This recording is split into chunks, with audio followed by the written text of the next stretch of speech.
சைனாவோட சிட்டிக்கும் துபாய்க்கு என்ன வித்தியாசம்னா, சைனா தன்னை பாதுகாத்துக்கிறதுக்கு பாதுகாப்பு அரண் ஸ்ட்ராங்காக வச்சுருக்காங்க. துபாயில் பாதுகாப்பு அரண் இல்லை, வெறுமனே கட்டி வச்சுருக்காங்க. சைனாவுக்கு வந்து எந்த நாட்டையாவது போய் தாக்குனான்னா அவன் பொருளாதார பிரச்சனை, அமெரிக்காவுக்கு வந்து எந்த நாட்டையாவது தாக்கலைன்னா அவனுக்கு பொருளாதார பிரச்சனை. அமெரிக்காவை சுரண்ட கூட்டம், ஓகே, சுரண்டி கொளுத்து இருக்கிற கூட்டம் 20 சிஇஓக்கள் வந்து அங்கே சைனா போயிருக்காங்க. ஒரு ட்ரோன் எடுத்தாச்சுன்னா ஒரு $30,000 அப்படின்னா ஒரு 1000 அனுப்பிச்சாலுமே ரொம்ப பெரிய அமௌண்ட் இல்லை. ஆனால் அந்த ட்ரோனை திருப்பி அடிக்கிறது இருக்குல்ல, அதுக்கு வந்து $1 மில்லியன். அதுதான் பிரச்சனையே. அமெரிக்கா பெரிய நஷ்டம், இஸ்ரேல் மிகப்பெரிய நஷ்டம். அவனோட கணக்குப்படி பார்த்தா கிட்டத்தட்ட 70-80 லட்சம் கோடி முடிஞ்சு போச்சு. எதிர்காலம் பெரிய கேள்விக்குறி இஸ்ரேலுக்கு. ஈரானில் வந்து விலை குறைவு, ரொம்ப ரொம்ப குறைவு. அமெரிக்காவில் வந்து $2.8 இருந்தது, இன்றைக்கி வந்து $5.5-6 வரைக்கும் போயிடுச்சு. விலை ஏற்றிட்டாங்க. $200 போச்சு அப்படின்னா நம்ம வந்து 1 லிட்டர் பெட்ரோல் வாங்குறோம் அப்படின்னா $250 வாங்கணும். இதே நிலை இப்படியே நீடிச்சிச்சுன்னா 2 மாதம் 3 மாதம் நீடிச்சிச்சுன்னு வச்சுக்கல. இதே நிலை 2027 இந்தியாவில் வந்து உணவு பஞ்சம்.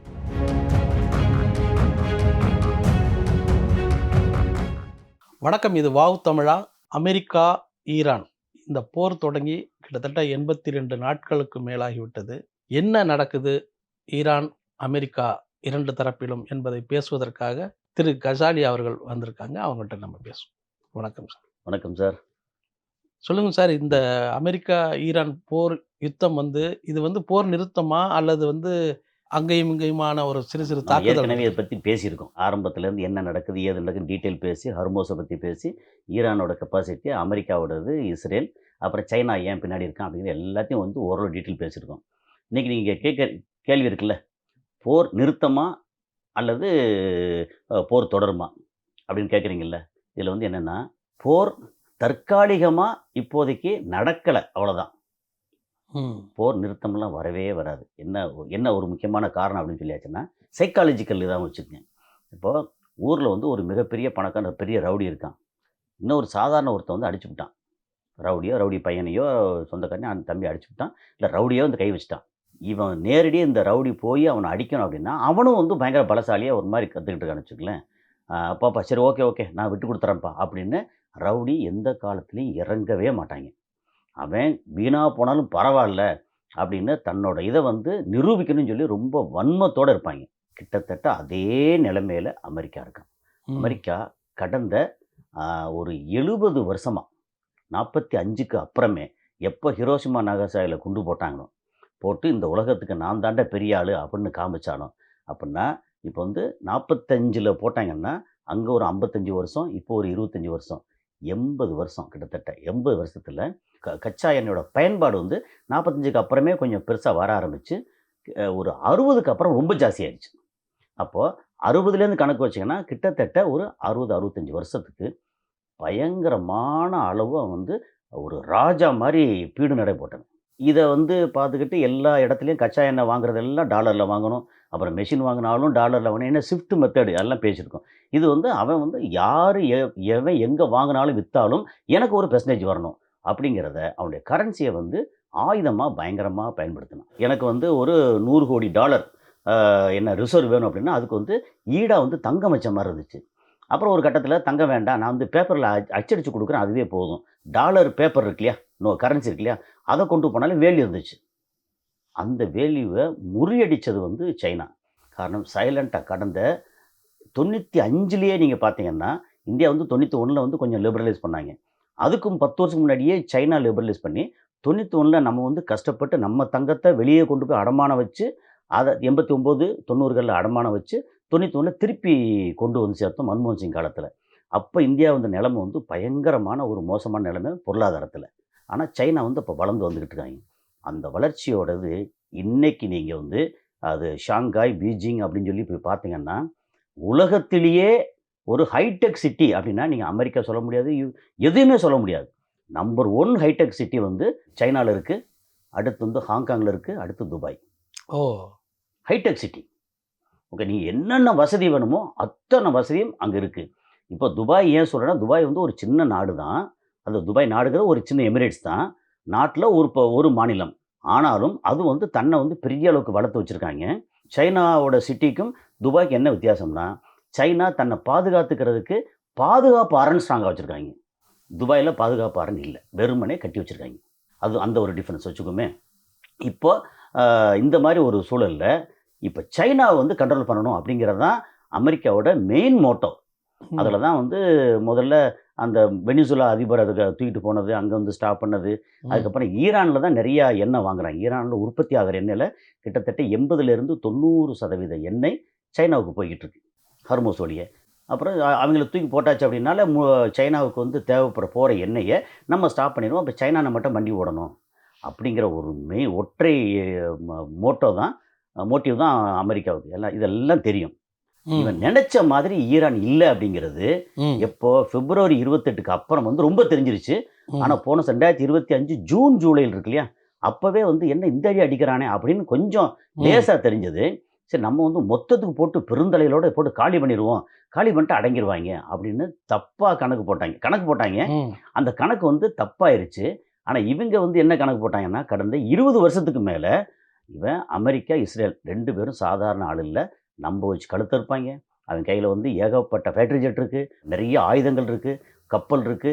எல்லாமே இருக்கு. தரைப்படையில மட்டும் தான் அவிங்க பெரிய சூப்பர்ன்னு சொல்ல முடியாது. ஏன்னா, மெர்காவா டேங்க் ஒண்ணு இருக்கு. அந்த டேங்க வந்து சாதாரண போராளிகள அடிச்சு தூக்கி போட்டாய்ங்க. ஓ! எங்க காசால, அதுக்கப்புறம் இங்க லெபனான்ல ஹிஸ்புல்லா அவங்களே அடிச்சு தூக்கி போட்டாய்ங்க. போட்டு அது வந்து மெர்காவா டேங்க் வந்து எதாலயும் தாக்க முடியாது. வேற ஒரு இதால எத வச்சும் தாக்க முடியாது. அப்படின்ற இடத்துல வந்து உள்ள போய் குண்ட தூக்கி தூக்கி போட்டு தோழி முடிச்சுட்டாங்க நெறைய. ஆமா. ம். ஒரு மெர்கா டேங்க் வந்து எத்தனையோ மில்லியன். அந்த மாதிரி தரைப்படையில வந்து அ ஈரான் வந்து ஸ்ட்ராங்கா இருக்கான்னு வச்சுக்கலாம். ஆனா, வான்வெளியில வரக்கூடிய அந்த படை ரொம்ப ஸ்ட்ராங்கா இருக்காய்ங்க. அப்ப நம்ம என்ன பண்றது? அப்படின்னு 20 வருஷமா முயற்சி பண்ணி, ம். அவன் ஏகப்பட்ட விஷயங்கள் இதுக்கு எதிரா, இவன் F-15, F-16, F-18A அப்புறம் 22 ராப்டர், F-35 இதெல்லாம் ஏன் சொல்றேன் அப்படின்னா, F-35 வந்து உலகத்திலேயே ஒரு சிறப்பான ஃபைட்டர் ஜெட். ஸ்டெல்த்னா ரேடார் கண்ணுக்கு தெரியாது. அப்புறம் ஸ்பீடு. அப்புறம் அது வந்து 2 அல்லது 4 இத வந்து மிசைல் கொண்டு போகும். போயிட்டு அடிச்சா டம டமன்னு அடிச்சது போட்டு அவார்டு சல்லுன்னு போயிட்டே இருக்கும். அப்பேற்பட்டது நூத்துக்கணக்கா வச்சிருக்காய்ங்க. ஓஹோ! அப்புறம் 15, 16ல எடுத்தா அது எக்கச்சக்கம். அப்படி இந்த மாரி வான்படையில அமெரிக்காவோட ஆதிக்கம் வந்து ரொம்ப ஹியூஜ். அப்புறம் இங்க சைனா எடுத்தீங்கன்னா, சைனாட்ட இல்லாம இருக்கான்னா, சைனாட்ட இருக்கு. ஆனா, அவன் நேரடியா யுத்தத்துக்கு போகவே மாட்டாய்ங்க. ஏன்னா, அவனோட பொருளாதாரம் வந்து உற்பத்தி பொருளாதாரம். எங்கேயாவது அடிச்சாங்கன்னா, இந்த உற்பத்தி வந்து எங்க போய் அழிக்கிறது? எங்க வியாபாரம் பண்றது? ஏன்னா, கிட்டத்தட்ட 550, 600 பில்லியன் யுஎஸ் டாலர் அளவுக்கான பொருட்கள் சைனால இருந்து அமெரிக்காவுக்கு போகுது வருஷத்துக்கு. அப்புறம் யுகேக்கு போகுது, ஆஸ்திரேலியா போகுது, இந்தியாவுக்கு வருது. அப்படிங்கும்போது, அவன் எந்த நாட்டையும் இப்போதைக்கு பகைச்சுக்கிற இடத்துல இல்ல. எதுக்கத்தும் வீராவேசமா அடிக்க போறேன் அப்படின்னு. சைனா. சைனா. ம். ஆனா, சைனாவுக்கு வந்து எந்த நாட்டையாவது போய் தாக்குனான்னா, அவன் பொருளாதாரம் பிரச்சனை.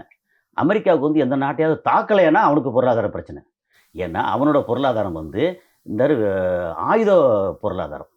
எங்கேயாவது நான் 2 நாடுக்கு சண்டை மூட்டி விடணும், அடிக்கணும். 2 பேருக்கும் மாத்தி மாத்தி ஆயுதத்த விக்கணும். அதிலேருந்து பிசினஸ் பண்ணணும். ம். அப்ப ம். அவங்களோட பொருளாதாரம் ஆயுத பொருளாதாரம். இவங்க பொருளாதாரம் உற்பத்தி பொருளாதாரம்.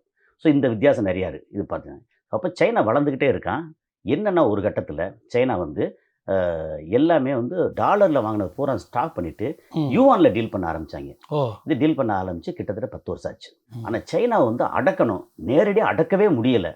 ஏன்னா அவனோட மக்கள் தொகையா இருக்கட்டும், உற்பத்தியா இருக்கட்டும், அவனோட நாட்ல மட்டும் இல்லாம, சவுதி அரேபியா முதற்கொண்டு இன்வெஸ்ட் பண்ணியிருக்கான். ஆப்பிரிக்கன் கண்ட்ரில இன்வெஸ்ட் பண்ணியிருக்கான். வெனிசுலால அப்புறம் வந்து லத்தீன் அமெரிக்கா நாடுல இன்வெஸ்ட் பண்ணியிருக்கான். எக்கச்சக்கமா இன்வெஸ்ட் பண்ணியிருக்கான். அப்ப என்ன பிளான் பண்ணாங்க? இந்த ரீஜியன்ல ரொம்ப வளர்ந்துகிட்டு இருக்காங்க. ம். மக்கள் தொகையும் அதிகம். இன்டெலிஜென்ஸ் அந்த மக்களோட இது இருக்கு இல்லையா? அறிவும் அதிகம். அதுக்கப்புறம் மினரல்ஸ் அதிகமா இருக்கு. பெட்ரோலியம் ப்ராடக்ட் இந்த எல்லாம் சேர்த்து இங்க அதிகமா இருக்கு. இவங்கள நம்ம எப்படி கண்ட்ரோல் பண்றது? ஒரு பக்கம் ரஷ்யா ஸ்ட்ராங்கா வளர்ந்து நிக்கிறாங்க. ம். ரஷ்யாலயும் பெட்ரோல் இருக்கு. அவன வந்து அடிக்கிறதுக்கு யுக்ரைன வச்சு அடிப்போம். அவன் சண்டை அங்க போட்டுட்டே இருக்கும்போது, இந்த பக்கம் இஸ்ரேல வச்சு அரபு நாடுகள வந்து மிரட்டி வைப்போம். அப்போ ஒரே ஒருத்தன் தான் துள்ளிக்கிட்டு இருக்கான் ஈரான். அப்ப இதெல்லாம் இந்த பழைய கதை ஏன் சொல்றோம்னா, ஒரு முன்னோட்டம் மாதிரி. ம். ம். வந்துச்சா? இப்போ பிப்ரவரி 28 பெருந்தலைகள பூரா போட்டு தள்ளி முடிச்சாங்கல்ல. அவன் எதிர்பாராதது, அப்படி தட்டுன்னு உதறி எந்திரிச்சு திரும்ப அவன் மகன், இவன் எல்லாம் சேர்த்து எந்திரிச்சு வந்துட்டாய்ங்க. அடிச்சா, திரும்ப அடிச்ச அடி சாதாரண அடி இல்ல. ஓகே. இப்போ UAE, துபாய், அபுதாபி இதுக்கு மட்டுமே கிட்டத்தட்ட 2800 மிசைல் அண்ட் ட்ரோன் அனுப்பிச்சிருக்காங்க. அப்போ இஸ்ரேலுக்கு எத்தனை அனுப்பிச்சிருப்பாங்க? ம், ம். இஸ்ரேலுக்கு வந்து சொன்ன கணக்கு, முன்னாடியே சொன்ன கணக்கு 4000 தாண்டி. அதில மிசைல் அதிகம் அங்க. ஏன்னா ட்ரோனை விட மிசைல் ரொம்ப அதிகம். இங்க வந்து பக்கத்தில இருக்கனால ட்ரோன் வேற அதிகம். ஆனா இங்க வந்து அத்தனையும் கீழ விழாம, முடிஞ்ச அளவுக்கு கீழ விழ எல்லாத்தையும் இங்க தடுத்துட்டாங்க. இவன் ஒரு ட்ரோன் எடுத்தாச்சுன்னா $30,000 அவங்க அவங்க அவங்க ரூபாய்க்கு. ஒரு $30,000 அப்புட்ன்னா, ஒரு 1000 அனுப்பிச்சாலுமே ரொம்ப பெரிய அமௌண்ட் இல்ல. ஆனா அந்த ட்ரோன திருப்பி அடிக்கிறது இருக்குல்ல, அதுக்கு வந்து $1,000,000. அதுதான் பிரச்சனையே. ஸோ பொருளாதாரம் வந்து அப்படி இவன் வந்து தன்னை பாதுகாத்துக்கிறதுக்கே பில்லியன் அண்ட் பில்லியன்ல வந்து யுஏஇ செலவு பண்றாங்க. அதுக்கப்புறம் சவுதியில அடிச்சாங்க. கத்தார், அ குவைத்து, பஹ்ரைன் வந்து அடி அடின்னு அடிச்சு பின்னாங்க. பஹ்ரைன் சின்ன இடம் பஹ்ரைன். ம், ஆமா. ம். இஸ்ரேல் 4000க்கு மேல அப்புட்ன்னா, இவன்ட்ட எவ்வளோதான் ஆயுதம் இருக்கு? ஒரு கணக்கு இருக்குல்ல. இதெல்லாம் அடிச்சு முடிச்சது போக. ஏன்னா அவன்ட்டயும் வந்து அங்கேயும் கிட்டத்தட்ட எவ்வளோ பண்ணா, ஃபர்ஸ்ட் டே அடிச்சது மட்டும் 930, 950 குண்டு போட்டாங்க. அது இது ஆயுதத்த போட்டேன்னு சொன்னாங்க. அதுக்கப்புறம் 4000 தாண்டி மொத்தம் அங்க இஸ்பஹான், டெ டெஹ்ரான் அந்த மாரி இடங்கள்லாம் போட்டாங்க. அப்படி இருந்துச்சுல்ல. இதெல்லாம் நடந்து முடிச்சாச்சு. இதுக்கப்புறம் பார்த்தா, கடல்ல பார்த்தீங்கன்னா, ஃபாஸ்ட் போட்டுன்னு சொல்லி ஆட்டோமேட்டிக்கா போய் அந்த நீங்க புரோகிராம் போட்டு விட்டீங்கன்னா, நேரா போட் கிளம்பி போய் எங்க இருக்க போயிட்டு டம்மு டம்மு டம்னு அடிக்கும். ம். முட்டி மோதி வந்து வெடிக்கும். சொல்லி முடிச்சிரும். நீங்க எவ்வளோ பெரிய கப்பலா இருந்தாலும் சரி. அந்த மாரி. அப்புறம் ட்ரோனு. ஏன்னா இங்கேருந்து கிளம்பி ட்ரோன் போய் நேரா கப்பல் மேல விழுந்து, ஏன்னா சூசைடல் ட்ரோனு. அது திரும்பி வரணும்னு அவசியமே இல்ல. ஏன்னா MQ-9 ரீப்பர் அல்லது இந்த ஷாஹீது இந்த மாரி சில ட்ரோன் இருக்கு இல்லையா? அது போகும் போயிட்டு MQ-9 ரீப்பர் வந்து போய் அடிச்சுட்டு திரும்பி வந்துரும். ம், அமெரிக்காவோடது. ம். இப்போ ஷாஹீத் ட்ரோன்ல வந்து சூசைடல் ட்ரோன். நேரா பறந்தவங்க எவ்வளோ 40, 50 கிலோ வெடிபொருள் இருக்கும். டம்முனு வந்து நம்ம உடம்புல கட்டிட்டு குதிச்ச மாரி, அதுவும் டம்முனு கீழ விழுந்துரும். விழுந்து ஒரு கப்பல்ல ஒரு ட்ரோன் 2 ட்ரோன் விழுந்து வெடிச்சா என்னத்துக்கு ஆகும்? கப்பல் சிதைஞ்சு போயிரும். நீங்க கப்பல் வந்து 1,00,000 கோடி கப்பல் இருக்குல்ல, யுஎஸ்எஸ் ஆபிரகாம். ஆமா. அதுவே கொஞ்சம் அடி வாங்கிட்டு தான் திரும்பி போயிருச்சுன்றாங்க. ஓகே இந்த மாரி. ஸோ இப்படி அடிச்சதுக்கப்புறம் இன்னைக்கு வந்து நீங்க டோட்டலா கணக்கு போட்டு பார்த்தீங்கன்னா, ஓகே அமெரிக்கா தோல்வியில இருக்காங்க. ஓகே இது வந்து நம்ம ஈரான் வந்து உயர்த்தி பேசணும், இவங்கள குறைச்சு பேசணும் அப்படின்னு அவசியமே கிடையாது. நிதர்சனம் என்ன அப்படின்னா, இங்க அமெரிக்கா இடத்துல எந்த பாதிப்பும் இல்ல. அமெரிக்கா நாட்ல. ஆனா அமெரிக்காவுக்கு அவங்களுக்கு போர் நிர்வாக ரீதியாக தளங்கள் அவங்களுக்கு இருக்குல்ல. ஆமா. யுஏஇ ஆ. ஓகே. அல் தாஃப்ரான்னு சொல்லி அந்த ஏரியால தளங்கள் இருக்கு. அதுக்கப்புறம் வந்து உதைது தளம் இருக்கு. ஏர்பேஸு எங்க கத்தார்ல இருக்கு. அதெல்லாம் இருக்கறதுலே ரொம்ப பெருசு. ம். பஹ்ரைன்ல வந்து ஃப்ளீட் 5 அப்படின்னு சொல்லி கப்பற்படை தளம் இருக்கு. ம், ம். சவுதியில 2ஓ 3 தளம் இருக்கு. ஜோர்டான்ல இருக்கு. ப ம இதுல ஈராக்ல இருக்கு. குவைத் அப்படி எல்லா இடமும் தளம் வச்சிருக்கான். அத்தன தளத்தையும் போட்டு அடி அடின்னு அடிச்சிருக்கான். இதுல வந்து இன்னொன்னு நடந்துச்சு. அது ம எ ஒரு பெரிய அளவுக்கு இயற்கை மாற்றம் வந்திருக்கு. அந்த ரேடார் கருவி இருக்கு இல்லையா?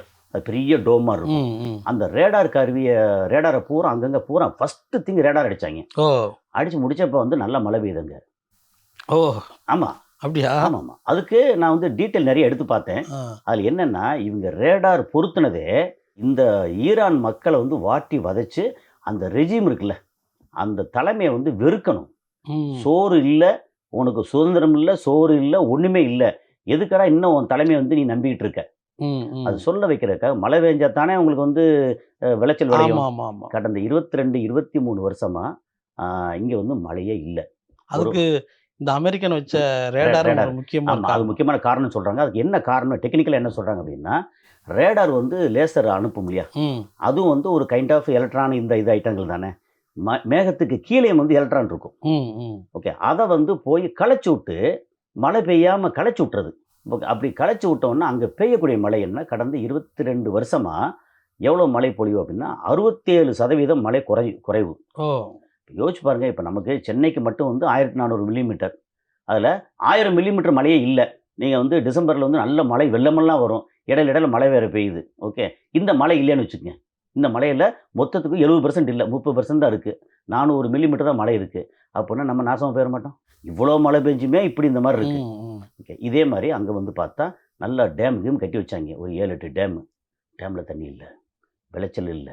ஆடு மாடுகளுக்கு குடிக்க தண்ணி இல்ல.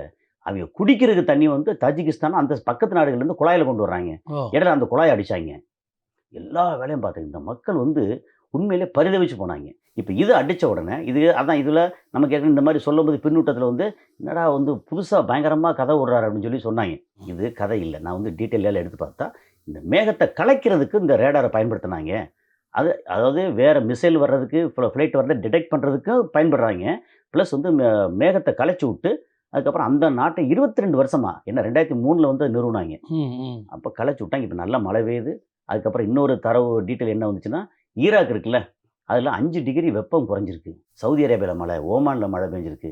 அப்படின்னு எல்லா இடங்களும் நல்லா மழை பெஞ்சுட்டு இருக்கு. ஸோ அந்த ஒரு இடத்துல மேகத்தை கலைச்சு விட்டோம்னா, மொத்த ரீஜன்லயும் ஒழுங்கா மழை இல்ல. இப்ப எல்லா இடமும் நல்லா மழை பெய்யுது. மழை பெஞ்சா தான் போதுமே, அந்த சோத்துக்கு பஞ்சம் வராதே! அந்த மாரி ஒரு இது வந்துருச்சா, இப்போ அமெரிக்கா நீங்க சொன்னீங்கல்ல, அமெரிக்கா போரை நிறுத்துவானா, நிறுத்த மாட்டானா? இந்த பிரச்சனை வந்த உடனேயே, ஹர்மோஸ் ஜலசந்தி என்னோட இடம். எனக்குள்ள இருக்கு. அப்ப டீட்டெயில் பேசிட்டோம். ஸோ என்னோட இடத்துக்குள்ள இருக்கு. ஏன்னா இங்க வந்து போகணும் அப்டின்னா, நான் வந்து கட்டணம் வசூலிப்பேன். அப்படி மீறி போனா அடிப்பேன், தாக்குவேன். ஏன்னா அவங்க கையில தாக்குதலுக்கு எல்லாமே இப்படி வச்சிருக்காங்க. ஈரானுடைய நிலைமை எது? இப்ப சமீபத்துல வந்து அ அமெரிக்க அதிபர் ட்ரம்ப் அவர்கள் வந்து சைனாவுக்கு வந்து போயி அது ஆமா. சந்திப்பெல்லாம் 10 நடத்தியிருக்காரு. நாளைக்கு முன்னாடி. ஆமா. அங்க வந்து இப்போ எலான் மஸ்க்கும் கூட போயிருக்காரு. எலான் மஸ்க் மட்டும் இல்ல. பெரிய 20 தொழிலதிபர்கள். சிஇஓக்கள். ஆ. நீங்க ஆப்பிள் எடுத்துக்கங்க. அப்புறம் வந்து நம்ம ஃபினான்ஷியல் சம்மந்தப்பட்ட எடுத்துக்கங்க. அதாவது பேர் வரிசையா சொன்னா போர் அடிச்சிரும். 20 சிஇஓக்கள். அதான் சொன்னாங்க. அவிங்க வர்ற இடத்த மொத்தத்துக்கு அப்படியே கடத்தி கொண்டு போய் எங்கேயோ கொண்டு போயிட்டீங்கன்னா, மொத்த அமெரிக்காவும் வேற மாரி நல்லா இருக்கும் அப்படின்னு சொன்னாங்க. அதாவது மொத்த அமெரிக்காவ சுரண்ட்ற கூட்டம். ஓகே. சுரண்டி கொழுத்து இருக்கிற கூட்டம். 20 சிஇஓக்கள் வந்து அங்க சைனா போயிருக்காங்க. ஓகே. அது அங்க எது என்ன நடந்திருக்கும்? என்ன நடந்தது? இவங்களோட பேசிக் பிளான் என்ன அப்படின்னா, அமெரிக்கா இந்த போர விட்டு வெளிய வரணும். வெளிய வரும்போது அமெரிக்காவோட லாஸ் இதுவரைக்கும் கிட்டத்தட்ட ஒரு 3லேருந்து 4 ட்ரில்லியன் யுஎஸ் டாலர்ன்றாங்க லாஸ். ம், ம். ஆனா அஃபிஷியலா சொல்றது வந்து ஒரு பக்கம் 25 பில்லியன்றாங்க. இன்னொரு பக்கம் 60 பில்லியன் சொல்றாங்க. அப்புறம் சென்காம் சொல்றது, அப்புறம் ஒயிட் ஹவுஸ்ல சொல்றது எல்லாமே அது மாரி வந்துகிட்டு இருக்கு. ஆனா அங்க இருக்கிற புரொஃபசர்ஸ் இருப்பாங்கல்ல, ம், இது ம், சம்மந்தப்பட்ட, ம். அவங்க வந்து ரைட் அப் என்ன வருது அப்படின்னா, 3லேருந்து 4 ட்ரில்லியன் வந்து கணக்கு போட்டிருக்காங்க. ஓ! ஆமா. இதுல இவ்வளோ வந்திருக்கு. அந்த கப்பல் அடிபட்டதுல இவ்வளோ வந்திருக்கு. அப்புறம் வந்து மொத்தம் அந்த 27 ம எ தளங்கள் இருக்குல்ல, அதுல அடிபட்டதுல இவ்வளோ இவ்வளோ செலவு வந்திருக்கு. ம், நஷ்டம். ம். இது வந்திருக்கு. அதுக்கப்புறம் இதுலேருந்து இந்த டாலரோட வேல்யூ குறைஞ்சிருக்குல்ல, இதோட நஷ்டம் கணக்கு பார்த்தா இவ்வளவு. அப்புறம் இவ்வளோ கடன் எக்ஸ்ட்ரா வந்திருக்கு. அப்புறம் இதுக்காக வந்து இஸ்ரேலுக்கு குடுத்த ஆயுதங்கள், அது அப்படின்னு கணக்கு போட்டு 3லேருந்து 4 ட்ரில்லியன். அதாவது கிட்டத்தட்ட வந்து என்ன சொல்றேன்னா, ஒரு 300,00,000 கோடி, 400,00,000 கோடி நஷ்டமாயிருக்கு. இந்த நஷ்டத்தை எப்படி ரெக்கவர் பண்றது? ஒரு கேள்வி. இப்போ சமாதானப்படுத்தி போனா, அவிங்களுக்கும் பெரிய நஷ்டம். யாருக்கு? ஈரானுக்கு எவ்வளவுன்னா, ம். அவிங்க சொல்ற கணக்குப்படி பார்த்தீங்கன்னா, கிட்டத்தட்ட வந்து ஒரு 50,00,000 கோடி. இவங்களுக்கு இஸ்ரேலுக்கு எடுத்தீங்கன்னா, அத தாண்டுன நஷ்டம். ஏன்னா இடம் சிறுசு தான்.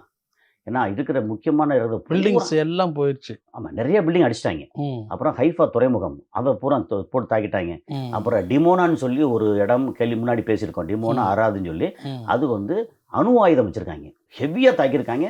ஒரு 100க்கும் மேற்பட்ட சயின்டிஸ்ட்ட போட்டு தாக்கி அழிச்சுட்டாங்க. ஈரான் அழிச்சிருக்காங்க. ஆமா. ஏன்னா அவங்க சொல்லிக் குடுத்தது பூரா வந்து சைனாவும், ரஷ்யாவும், மெயினா சைனா. இங்கங்க இவன் இருக்கான், இப்படி இருக்கான் அப்படின்னு சொல்லி சைனா. ஸோ இந்த மாரி எல்லாம் போட்டு தாக்குனோனே அவனுக்கானது ஆடி போய் கிடக்காங்க. இப்போ பார்த்தீங்கன்னா, இஸ்ரேலோட ஆட்டம் வந்து ரொம்ப குறைவா இருக்குமே. முன்னாடி வந்து தாட்பூட்ன்னு எதுக்கெடுத்தாலும் வந்து அவரு நெதன்யாகு பயங்கரமா பேசிட்டு இருப்பாரு. ஆமா. இப்ப நானும் வந்து டைம்ஸ் ஆஃப் இஸ்ரேலா இருக்கட்டும், உள்ள வந்து என்னோட தேடி தேடி பார்க்குறேன். பெருசா ஒண்ணும் வரவே இல்ல. இடையில வந்து அவர் ஆல் அவுட்டுன்னாங்க.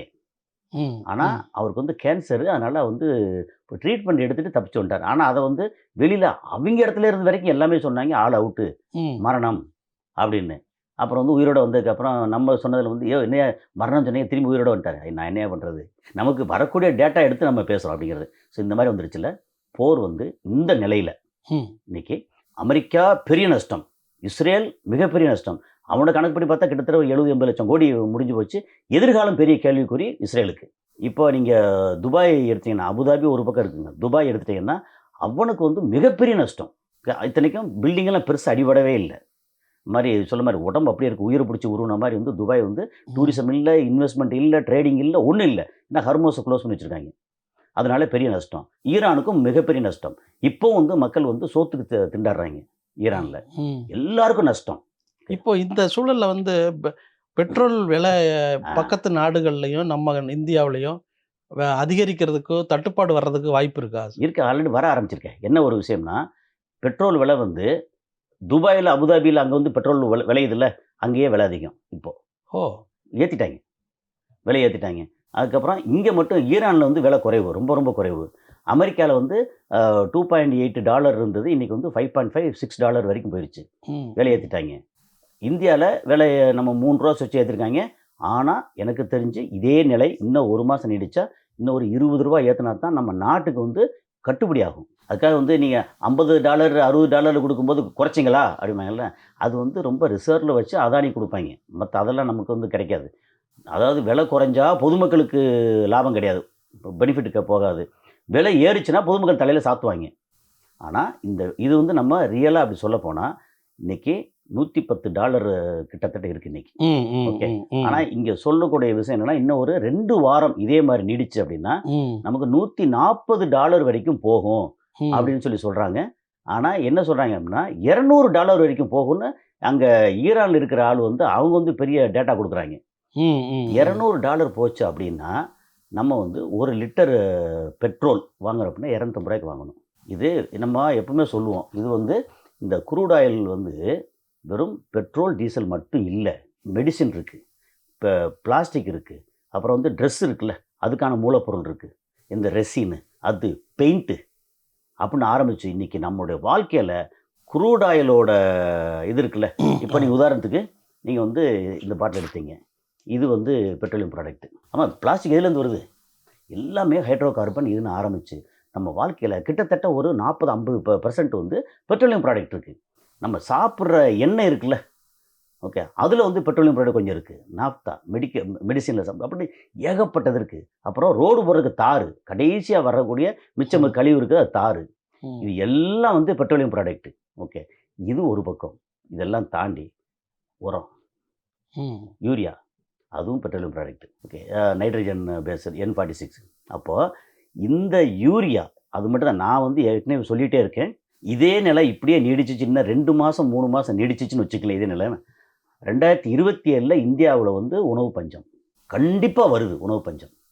ஏன்னா நம்ம மற்ற எல்லாம் பேசுவோம், ஓகே, இன்றைக்கி $200 கொடுத்து நம்ம பெட்ரோல் வாங்குகிறோம், இல்லை டீசல் வாங்குகிறோம், இல்லைன்னா நம்மளுடைய போக்குவரத்தை குறைச்சிக்கிறோம், இல்லை அக்கம் பக்கம் பக்கத்தில் போகிறதுக்கு சைக்கிளில் போய்க்கிறோம், இல்லைன்னா நம்ம வந்து சமைக்கிறதுக்கு கரண்ட் அடுப்போ அல்லது விறகோ நம்ம பயன்படுத்திக்கிறோம்.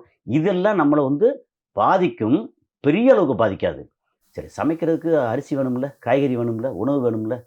உணவு இல்லைன்னா அந்த உணவு பஞ்சம் 2027 கண்டிப்பாக வருது. நமக்கு இந்தியாவுக்கு தேவைப்படுற அந்த யூரியா இருக்குல்ல, யூரியா தான் எல்லாத்துக்கும் பேஸ். நீங்கள் டையமோனியம் பாஸ்பேட் இருக்குல்ல, அது டிஏபி, அது எடுத்தினாலும் சரி, அல்லது பொட்டாஷ் வந்து தனி.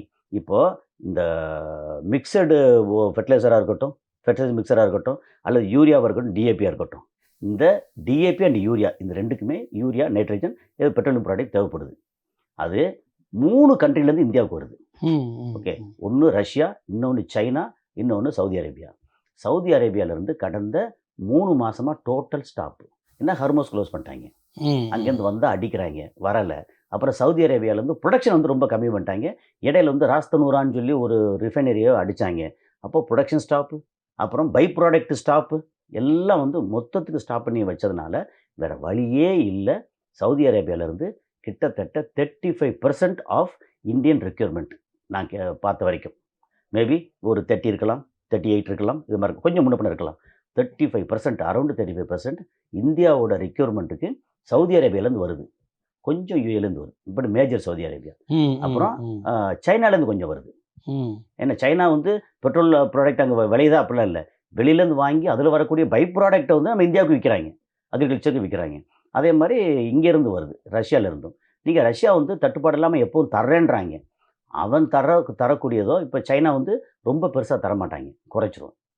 ஏன்னா அந்த மாதிரி வந்துருச்சு அப்படின்னா நமக்கு மொத்த ரெக்யூர்மெண்ட்டு உதாரணத்துக்கு வந்து ஒரு 10 லட்சம் டன் அப்படி வச்சுக்கோமே, அதில் வெறும் 4 லட்சம் டன் தான் கிடைக்கிது. அப்படின்னா நம்முடைய விவசாயம் என்னத்துக்காகும்?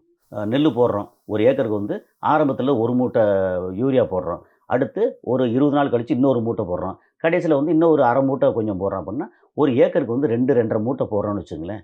அதில் போகிற வழியில் 1 மூட்டை தான் இருக்குது. அப்படின்னா விளைச்சல் இப்படி கிடைக்கும். நம்ம இயற்கை உரத்துக்கு நம்ம இடையில நம்ம பிரதமர் வந்து மாண்புமிகு பிரதமர் இருக்கார், அவர் சொன்னார்ல, இயற்கை உரத்துக்கு மாறுங்கள் அப்படின்னு. சில வருடங்களுக்கு முன்னாடி இங்கே ஸ்ரீலங்காவில் பயங்கரமான பிரச்சனை வந்து தெரியுமா, பொருளாதார பிரச்சனை. ஆமாம். அதுக்கு என்ன காரணம் சொன்னாங்க தெரியுமில்ல, ம். முழுக்க முழுக்க 100% இயற்கை உரத்துக்கு மாறினாங்க அப்படின்னு. ஓ, அப்படியா? ஆமாம், அது நீங்கள் டேட்டா எடுத்து பாருங்க.